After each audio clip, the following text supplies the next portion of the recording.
Hey, Steve Mignani here with some really good junkyard news. If you're going to be anywhere near Sherman, Texas on March 24th and 25th, know that there's going to be an outdoor auction put on by duncansauctions.com of over 200 solid Texas parts vehicles. It's going to be Fords, GM, Mopar, lots of tractors, and even forklifts. These things all have to go. It's an online auction, but also an on-site auction. If you happen to be in Sherman, Texas, you can go and bid in person or again, online, but all 200 vehicles have to go. Don't let them get crushed. To learn more about this auction, which happens on March 24th and 25th of 2023, check it out on duncansauctions.com. And keep in mind, if you're seeing this after March 24th or 25th, 2003, the auction's over with. But before then, make sure you check it out and save some of these cars. Don't let them go to the crusher. Hey, Steve Mignani here doing the junkyard crawl at Bernardstown Auto Wrecking in Bernardstown, Massachusetts. In a winter wonderland. Like, I wonder what the hell I'm doing out here. But you know, we're here, we got to make this video. So with that said, this is a 1965 Plymouth Belvedere II. We'll see it's a four-door, it's a sedan. And of course, in 65, when I see a Plymouth like this, or even a Dodge, I think funny car, Sox and Martin, Ram Chargers, that sort of a thing. But remember, in 1965, Plymouth was number 7 in Detroit, selling a good number of cars. In a total, 722,000 Plymouths were sold. The vast majority, by the way, were full-sized Furies, big cars. Meanwhile, the mid-sized B-body platform sold about 22% of the full number for 1965 in Plymouth land. Now, most of them were four doors when it comes to the B-bodies. In fact, 77,413 four-door sedans were built in 1965, not including wagons. By contrast, only 25,201 two-doors were built on this platform. So we're going to get to that in a second, how the scarcity of two-doors makes people reconsider four-doors like this. We'll get to that in a second. But under the hood of this one here, let's take a peek and see what we find. Okay, no race Hemi here. Here is the Leaning Tower of Power, the Slant 6 right there. And you know, one-barrel carburetor, no two barrels, at least not in this country. In Australia, two-barrel came along in 67. In this country, I think 76, we finally got the Super 6, but in this period of time, 225 one-barrel, 145 gross horsepower. You know, the Leaning Tower of Power, not a bad engine. I mean, the beauty of this thing is, really, the intake manifold is ram-tuned. You know, if you look at a Ford 6 at this time, it's a log cast into the head, little carburetor right there. So this actually is a little better breathing than a Ford engine of the same size. And again, it's leaned over at a 30-degree angle to the starboard to the right if you're inside the car, and that's about getting a lower hood line, a lower cowl for better styling potentially. Now this one's very pure, very original. This was a manual steering car. Right down, the steering box is gone. But again, this one here, no air conditioning. In fact, just a very plain, mundane car. But again, like I say, when you think 65 Plymouth, I think funny car. That's the Sox and Martin Paper Tiger. And again, we got to remember there were 11 factory constructed funny cars for FX. And the beauty of these things is just how mean and how nasty they were.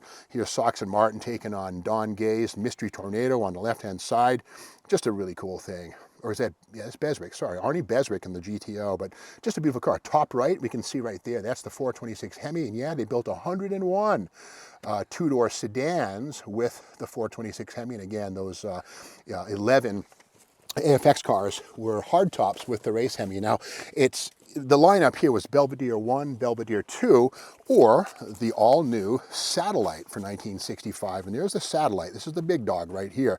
Now again, Satellite in 65, very first year, no four doors, no wagons, strictly two-door coupe or convertible. So again, these were available with a 426 wedge, 383, slant, I don't think slant 6, but anyway, this is basically as good as it could get.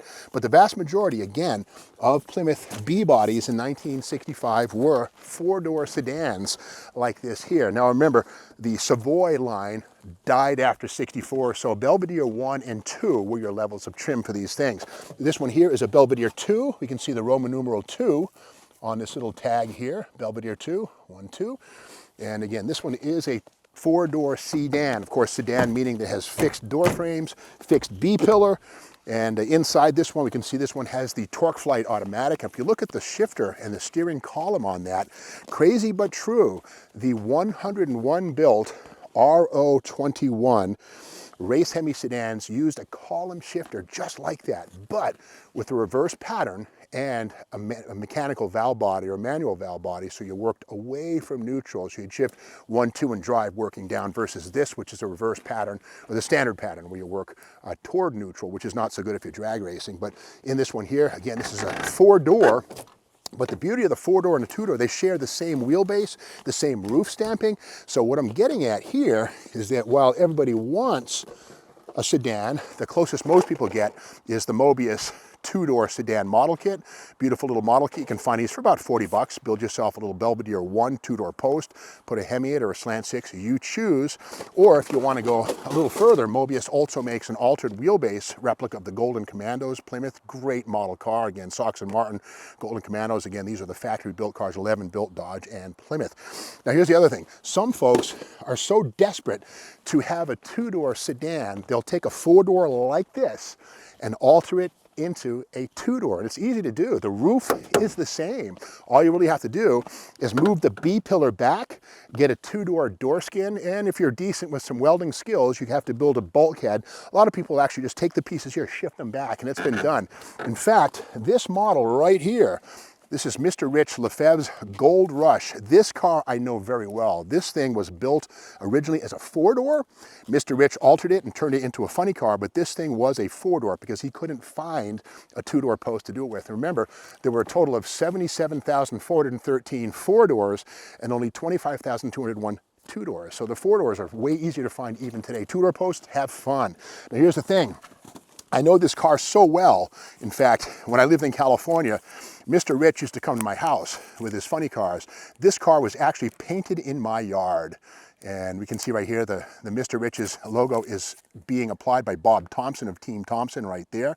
So he brought the car down to my place, just gold, but in the end, we painted it up, and this thing was painted in my backyard. And eventually we had a little match race between his Gold Rush Plymouth and my altered wheelbase Chevy Wilshire Shaker Nova. So altered wheelbase funny cars for the street. But again, Mr. Rich's car was born a 4-door. It's totally possible to do that with these 4-door sedans. And here's the thing, 1965 was the year that these were all sedans, no hardtops anymore in the B-body lineup. So easily done. If there's a will, there's a way. And these days, when a 2-door post is a $20,000 car, and then you start building it from there, the 4-doors for $5,000 to $10,000 makes sense. Now this one here is a little far gone. The rear axle on this one is missing because I took it. 1965 was the first year for the 1-piece axle on the 8 3/4 rear axle, getting away from the nut, the spindle, the 2-piece stuff of 64 back. So this axle is actually a good piece. Bolts right into any 62 through 65 super stock, max wedge, race Hemi type clone car. Now the deck lid on this, same thing between 2-doors and 4-doors, same structure, same rear glass, same taillights, same rear bumper, everything. So these are really easy to turn into 2-doors. Again, when you have no other choice. Inside the deck lid, yeah, you know, pretty big trunk. We can see the original beige. This, in fact, this color was typically seen on those A990 race Hemis. Very typical, this champagne gold color right here. Here is the big trunk inside of this thing, huge trunk. And again, factory super stocks would have had a massive, about a 90-pound truck battery right here. The Mopar super stock battery right there. So again, the same basic bones. Very easy to turn this into a funny car replica. As we walk around this side, let's continue our little snow adventure here. And this one, again, being a Belvedere II, has extra gingerbread on it in the form of these little B-pillar appliques right here. That stuff there, die-cast metal, which is kind of a drag. You want to get rid of that, fill in the holes, smooth them out if you do a 2-door sedan race Hemi. And of course, the body trim on the side, this stuff here also has to go. But again, not a big deal. When there's a will, there's a way. Let's see if we can get inside. Nope, ain't gonna happen. Front fenders are the same between the 2-doors and the 4-doors. And again, there were fiberglass replicas that were made of these things back in the day. But look at this one here. At some point in time, this trim was removed and reaffixed with screws, probably by the 10th owner, with no respect for what this car really could be and should be. But anyway, that's the story of how 2-door and 4-door Plymouth Belvedere I and II sedans can become two-door posts, even two-door hardtops. If you want to build a funny car or a Superstar replica and you find a four-door, don't walk by. It's very possible. You could build yourself a nice replica of the Sox and Martin Match Race Paper Tiger funny car. And if you like this video, be sure to subscribe to the Steve Mag's YouTube channel, ring the bell, tell your friends, share this video, and when you ring that bell, you'll be alerted when the next video happens, which is tomorrow morning.